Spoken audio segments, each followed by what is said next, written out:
What is up, Sono peeps? Welcome back to my channel. Now I know what you guys are wondering. First of all, what is that curly sonographer doing with straight hair? And second of all, girl, where have you been? Okay, I can explain. The hair thing was nothing serious. Usually once a year I just kind of straighten it, see how long it's getting, especially now that I have short hair. I just want to see what's going on with it. But these past couple of weeks I've been spending kind of reevaluating my life goals and my priorities, what I want to get done in life. You know, I do these kind of things like every couple months. I just kind of get my priorities in check and kind of focus on myself, focus on my relationship with God, focus on my career, focus on what I want to put out for you guys. Definitely not saying that YouTube is not a priority for me. It is something that obviously I've always wanted to do. I've always wanted to help people out, especially in the career field that I'm in. It's just one of those things that you kind of have to evaluate as like a pie, and like how much of each slice you want to put your energy into, you know? So definitely one of the things that I have been really considering heavily is furthering my education and kind of broadening my skill set. And I decided to go ahead and study for my second registry, which will be my OBGYN registry. And in honor of that, I have decided to kind of put out a video for you guys on one of my most frequently asked questions, I think. So without further ado, let's get right into it.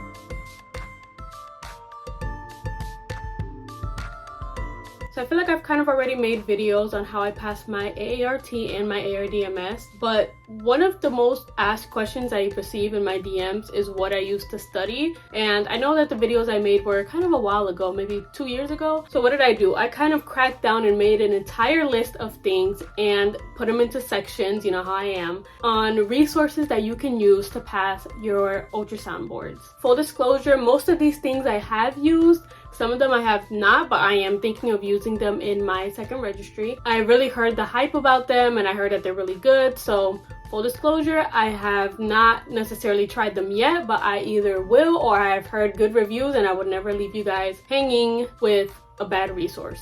That's like not me. So the first section on resources for passing your boards are obviously books. And by books, I mean the physical hard copy paper. You look at it, you smell it, you read it, books. Now in the book section, there are textbooks, and then there are workbooks, and then there's obviously your physical notebooks that you will actually be using to retain this information. So for textbooks, what do I have? I have obviously the tried and true, my best friend, the Red Penny book. This book is like the ride or die of any sonography student. And then right next to that, right up there, is going to be the Edelman Green physics book. Once you get your hands on this book, you need to like cherish it forever. Like there is no other book I feel that cuts down the fluff and gives you everything you actually need to know about physics, because we all know physics is stressful in itself. We don't need all that extra stuff kind of clogging it down and clogging our minds. And yeah, so those are the textbooks.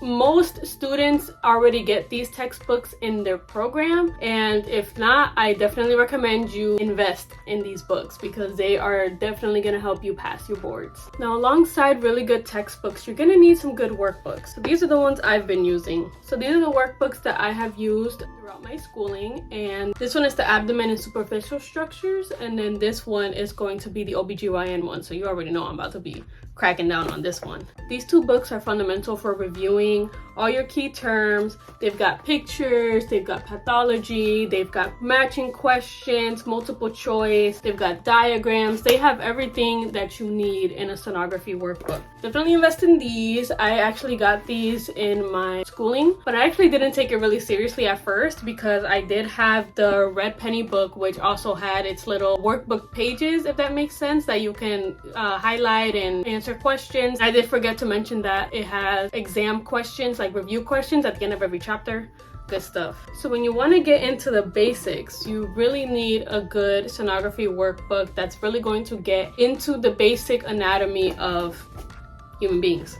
I don't know why I brain farted on that. It kind of goes through every organ in depth, and it basically has pictures of what you would see on an actual ultrasound machine screen, and then it has a diagram with labels that you're going to label every single structure and what it is. I'm like brain farting, I'm so sorry guys. So then one tip that I really like to utilize while I was studying for my exams was to start big and broad and then go small and specific. So what do I mean? So obviously start big is when you start learning every single thing in school. You use all the textbooks, that's where you have all your information, everything's generalized, everything's kind of packed into your brain. And then what do? You go into the workbooks. So then workbooks, each chapter is more specialized, it's more focused, each question focuses on a different subject or a different organ, and that's where you're like, okay, like my mind can go in here. This chapter is going to be about the female pelvis, so I'm only answering questions about the female pelvis, right?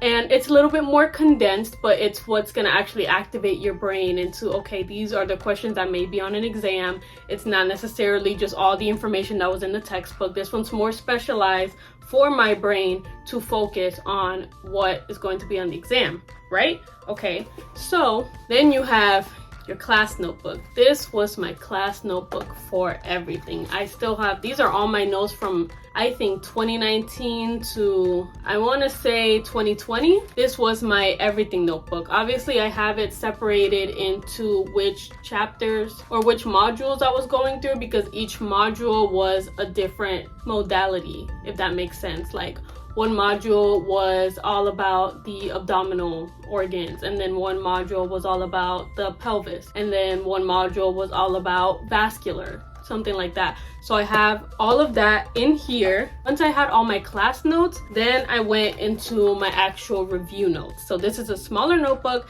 and this is what I used just to study for one specific exam. So every note that I took from this notebook that I know I needed for a fact for my registry, not any other subject, nothing like that. I just took the chapters and the modules from this notebook that I know I needed, and I put it into this notebook. And it also helps to, at least for me, kind of color coordinate all of your notes. So like, for example, when I would talk about infection or anything elevated white blood cells, I would use a blue pen, because I just kind of in my mind associate white blood cells with blue. And then obviously bleeding, anything that has to do with your hematocrit, red blood cells, I use the red pen. Basically, that's kind of how I organize all of my notes. So then after you do that, right, you're putting all the chapters that you know you need for your registry into this notebook. Then you go into an even more specialized notebook. So this is what I kind of used to, I went through this notebook again, and I reviewed it, and everything I knew that I knew off the top of my head, everything that was basic, I don't need to review it. I already have it ingrained into my skull. I almost dropped it. I didn't rewrite it. But everything that I knew I needed a little bit more help on, or like, I'm reading this and I know I wrote it down, but I don't quite remember where I saw it, I would go back, look it up, and then write it in here. So this is kind of my like review 2.0 review book, right? But then we're going even smaller. So a smaller notebook is what basically I would use in my actual clinical site. I always carried a tiny notebook around with me. I don't quite know where it is, but then I adopted this one, and this is what I used in my actual clinical site when I was studying and I didn't want to like carry all of my books with me. This would be the notebook that I would use to write everything down. If I saw something on my actual clinical site that can be applied into my registry, first of all, I just pick it up quicker, because I look at an exam question and I'm like, I went through that, my clinical instructor said this about it. It kind of comes to me quicker. I would write it down in here. If my preceptor is scanning something and I'm like, I could remember this would be good for me to remember for my boards or just in real life in general, I write it in here. I used to write everything in clinicals. Even when I used to help out with x-ray, and I was like, I'm not even studying for x-ray, but you never know when you might need it, I would write it down in this book. And then once you got everything down, once you have everything kind of engraved in your brain and you don't feel like you can fit anything else in your brain, now you're ready for the flashcards. So this is basically just for review. These flashcards, you need to know what's in here before you can say I'm ready for this exam. This is my OBGYN flashcards, and you already know I'm about to be taking this up and down everywhere. So this is really good for on the go to take it with you, but also right after you're done studying, review these flashcards. If there's something that you don't remember or you don't know or you don't think you've ever read it before, go back into the textbook and find it. So these are ESP flashcards, which have kind of review questions on each side and then the answer on the other side, as flashcards do. There are 208 of these. So these are kind of simulated to be exam questions or exam review questions, but not quite. These are gonna make sure you know every part, every nook and cranny of what you're studying before you even get into the exam.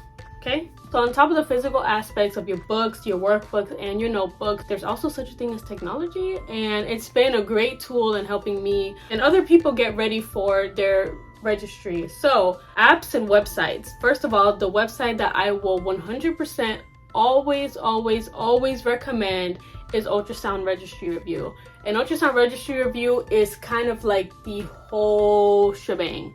It's got the modules, like the courses that you can review. It's got the exam questions. It's got the mock exams. It's just got everything, and you can even buy them in bundles.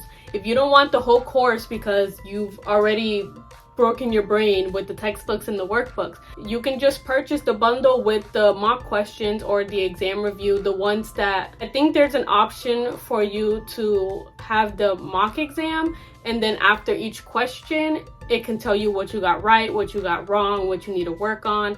There's ones that after you finish the whole exam, it tells you, okay, these were your strong points, these were your weaker points, go back to here. And then there's the exam that just tells you, okay, this was your score.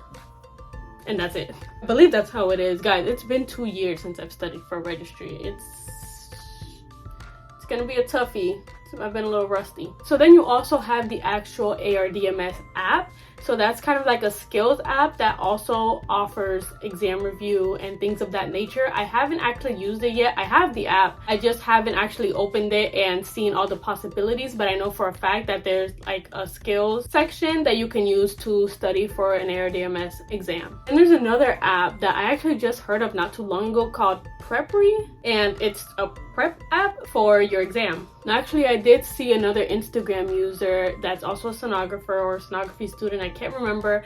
I'll probably find her and then put her like right here. She probably has a video explaining more about it because she's the one that I saw it from. I've heard the hype about it, and I wouldn't tell you about it if I didn't know that it wasn't great. So there's that. Then you also have the good old trusted Quizlet. Now, Quizlet is basically your digital flashcards, and it's great to use when also you're on the go and you don't have your physical set of flashcards with you.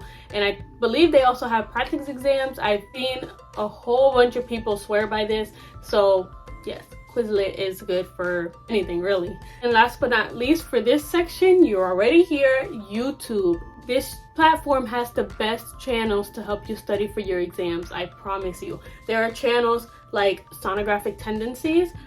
There are review channels. There are some just for physics, but there are some that are for your ARDMS board exams. I remember when I was studying for my SPI, on the way to the actual exam site, I remember I couldn't remember something that I know I needed to know, and it was just like in the back of my head, but I couldn't remember like what was the formula for this. And I kind of put on one of those physics review channels and I listened to it like a podcast. I know you're a student, you don't have a lot of time, but if you use your commute to work or your commute to your clinical site, just listening to these podcast type or YouTube videos, reviews, you'll retain a lot more than you think, believe me. Now, if you're the kind of person that likes to learn from people rather than inanimate objects and it just helps you retain better, there are people that are specialized and willing to help. You have, first of all, the Edelman seminars. I personally have never been to them, but I've heard of people after their second or third try on their exam going to an Edelman seminar and they pick things up like that. I can't snap, guys, by the way.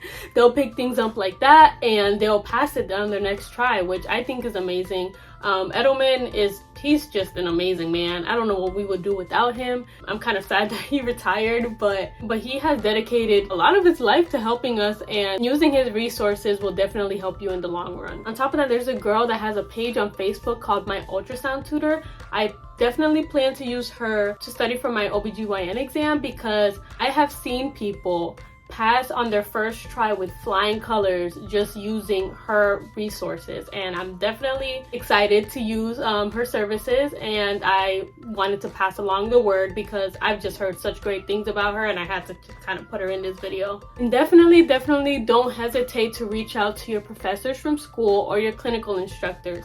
They're there for a reason. They pass their boards and they're there to help you pass your boards, because if not, they wouldn't be there. Definitely take initiative and show your preceptors that you care and you want to pass your exam, and that you'll go through every avenue to try and pass it. And using their knowledge and their skill set is definitely a good thing to have. And then last but not least, please use your friends and family, those that support you, those that know that it's tough out there, and those that can help you out in any way they can, even if they don't know anything about ultrasound. I feel that one of the best ways to kind of retain information and know that you got this is teaching it to somebody else. If you can get a couple or even just one of your friends or family to sit down while you give them a lecture on things that you've studied, it will help you retain it more and just give you that confidence that, okay, I know what I'm talking about. And then it'll also give you some extra bonus points because they're gonna be like, wow, I didn't know you knew all that. That's crazy. And I just really like using those of my friends and family that supported me to help me with conquering my endeavors. Yeah. Well guys, those were all the resources that I have thus far in helping me pass my ARDMS boards, and also that are going to help me hopefully in the future. And I am kind of nervous for this kind of new step that I'm going to take, but I know that I got this. I know that you guys got this. And if you need anything at all, don't forget that you can reach out to my Instagram. I think that's the best way to reach out to me. You can reach out to me through Instagram, through Facebook, or through TikTok. I also have Twitter. I'm not on it that much. I probably should get on it, but I don't know how many of you guys use Twitter. But yeah, that was all for this video, you guys. Make sure you like, comment, and subscribe, and I'll see you next time. Bye!